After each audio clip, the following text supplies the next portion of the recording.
estamos de vuelta para seguir compartiendo con ustedes su programa, Diálogo, a través de los medios de comunicación de la Asamblea Nacional. Recuerde, usted nos sintoniza en todo el territorio con la radio.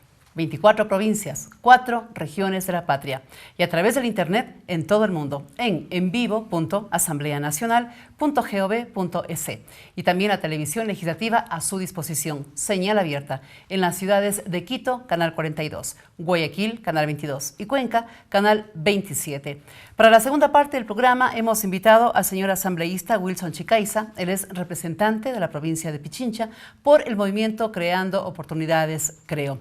Además es integrante de la Comisión de Educación de la Asamblea Nacional. Y claro, vamos a conversar sobre una materia que la ha venido desarrollando y ya la ha resuelto además la comisión y que tiene que ver con las reformas a la Ley Orgánica de Educación Intercultural. Asambleísta, gracias por aceptar este diálogo democrático a través de los medios de comunicación de la Asamblea. Bienvenido. Buenas tardes, qué gusto compartir esta entrevista. Un saludo a todos los televidentes y a todas las personas que nos escuchan a través de la radio de la Asamblea.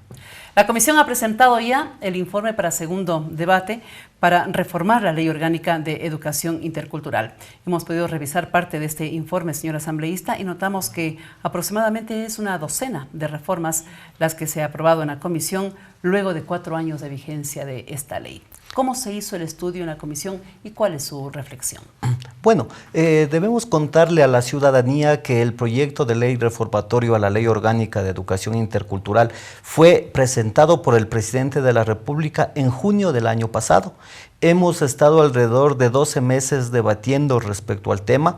Además, se realizó un proceso de evaluación de la aplicación de la ley en el territorio y lo que debo reflexionar y debo expresar que desde mi sensación personal no sirvió de mucho el proceso de evaluación porque no se recogieron otros insumos. Básicamente hemos pasado debatiendo el tema respecto a los artículos presentados por el Ejecutivo y que han sido en la mayoría de los casos redactados, corregidos por los funcionarios del Ministerio de Educación.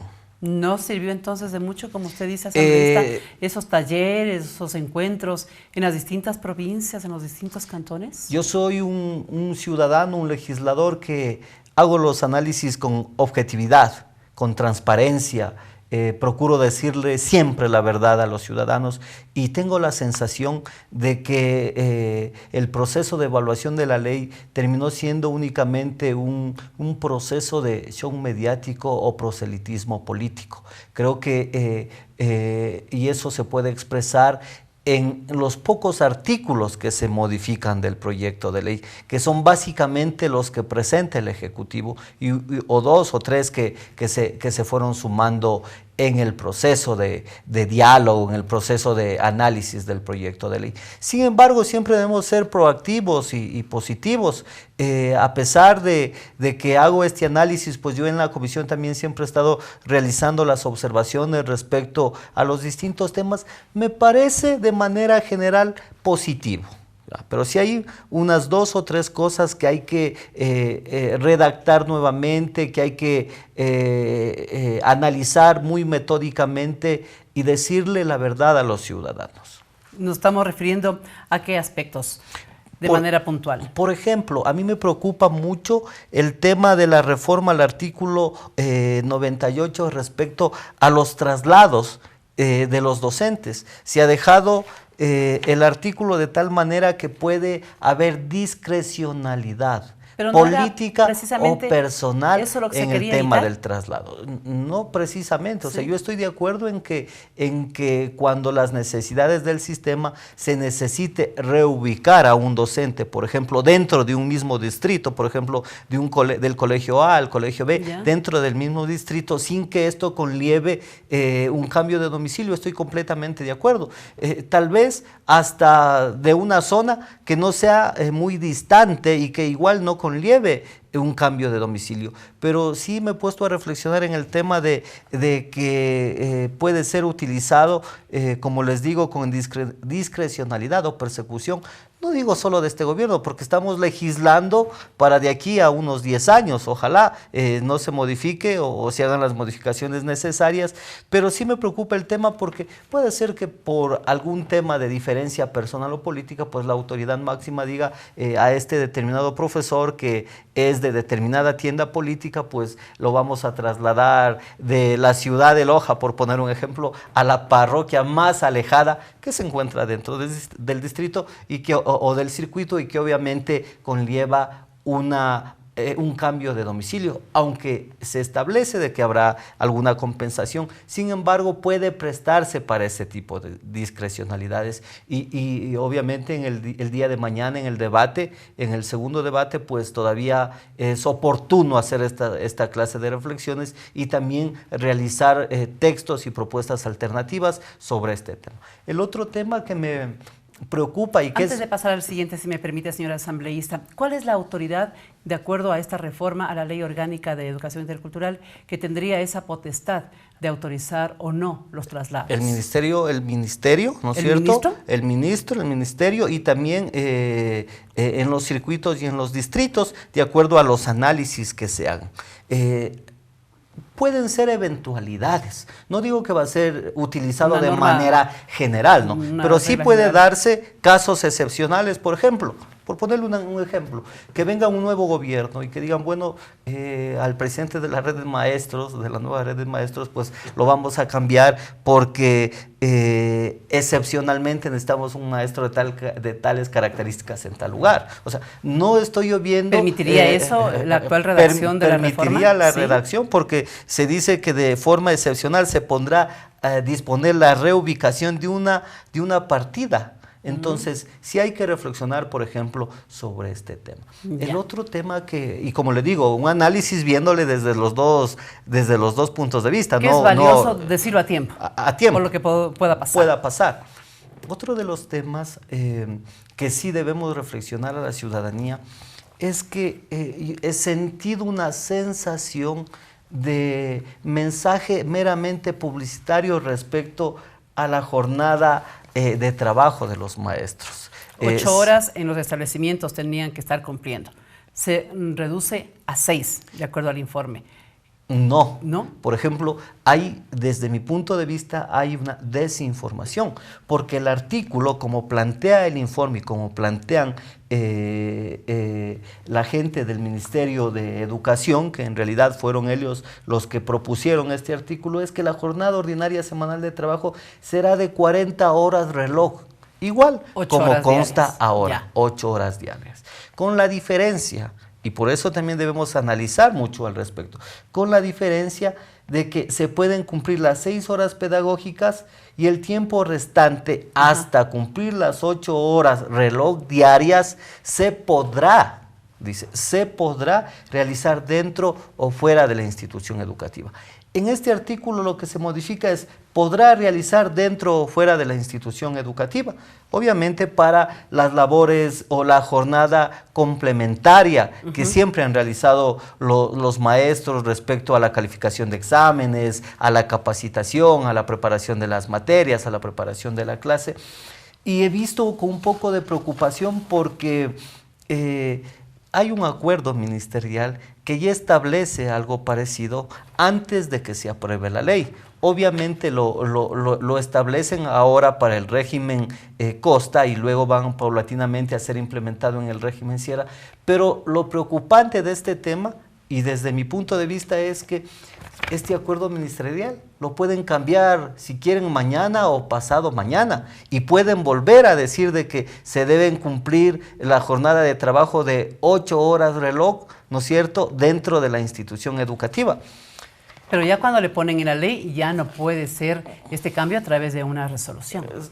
Podrían cambiarla a través de una resolución porque aquí se deja abierta la posibilidad cuando dice podrá realizarse dentro o fuera de la institución educativa. ¿Cuál podría ser el término más preciso para no dejar abierta esa posibilidad? Sí debemos reflexionar sobre este tema de la jornada laboral, porque este sí es un punto que salió de los procesos de socialización de la aplicación de la ley, de la aspiración de los maestros. Y creo que también fue un punto de vista de mucho análisis político para tomar esta decisión de incluir en la reforma la modificación al artículo 117, que hasta la discusión de las últimas sesiones del debate no estaba incluido, y que se le incluyó en las últimas horas, en las últimas semanas, precisamente porque los ciudadanos, los profesores tenían esta aspiración, y eso es lo que ellos pedían. Mire, jornada complementaria de los maestros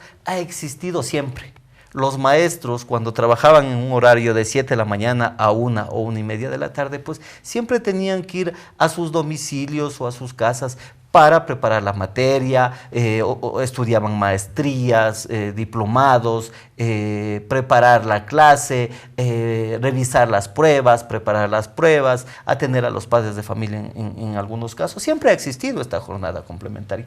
Y miren lo que nos decían los maestros en el proceso de socialización, y a mí personalmente en mis jornadas de rendición de cuentas, cuando visito a las instituciones educativas y procuro dialogar con los maestros, nos decían: mire, asambleísta, este es un tema que debemos corregirlo. ¿Por qué?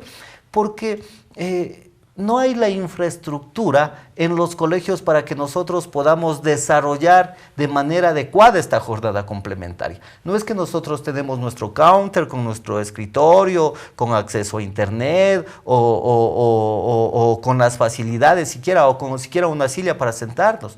Decían: vea, asambleísta, nosotros debemos estar caminando por los pasillos, por los patios o de laboratorio en laboratorio para cumplir las 8 horas laborables. Pero además, asambleísta, usted debe conocer que la jornada de los maestros demanda mucho esfuerzo físico, intelectual y emocional, que no es lo mismo de un trabajador o de un obrero en general que va y cumple su jornada de trabajo. Nosotros, dicen los maestros, y por experiencia propia también lo digo, deben estar siempre pendientes de los problemas de acoso, los problemas familiares, el tema de migración, que tienen que lidiar con cada uno emocionalmente, con cada uno de los alumnos.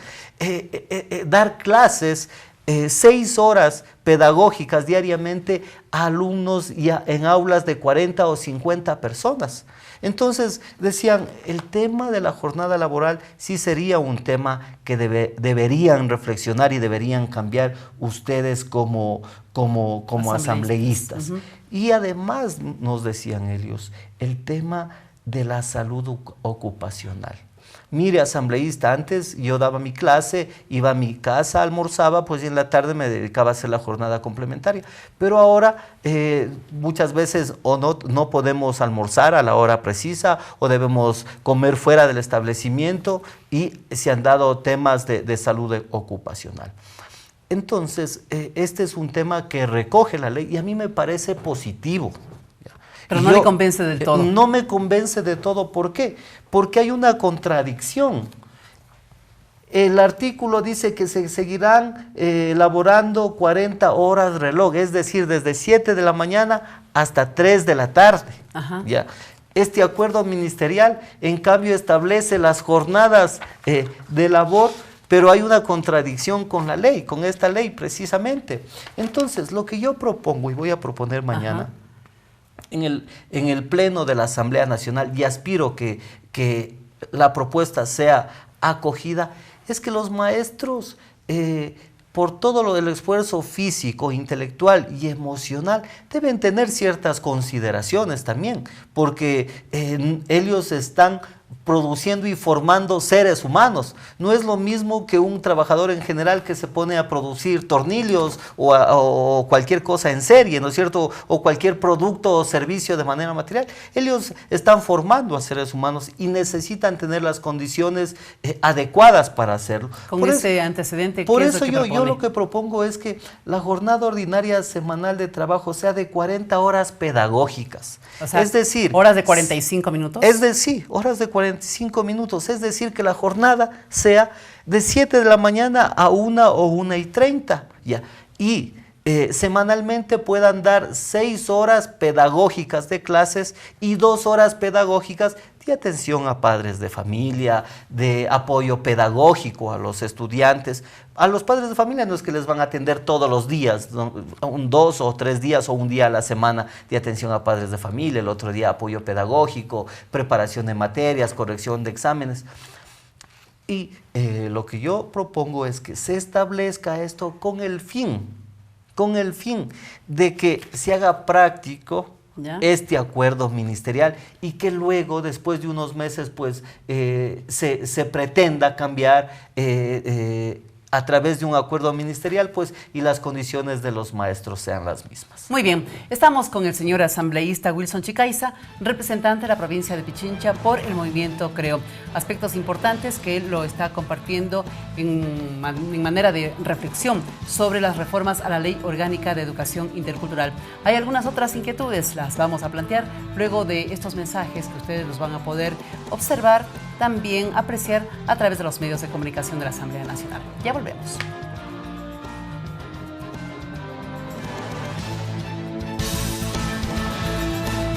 Este diálogo no termina.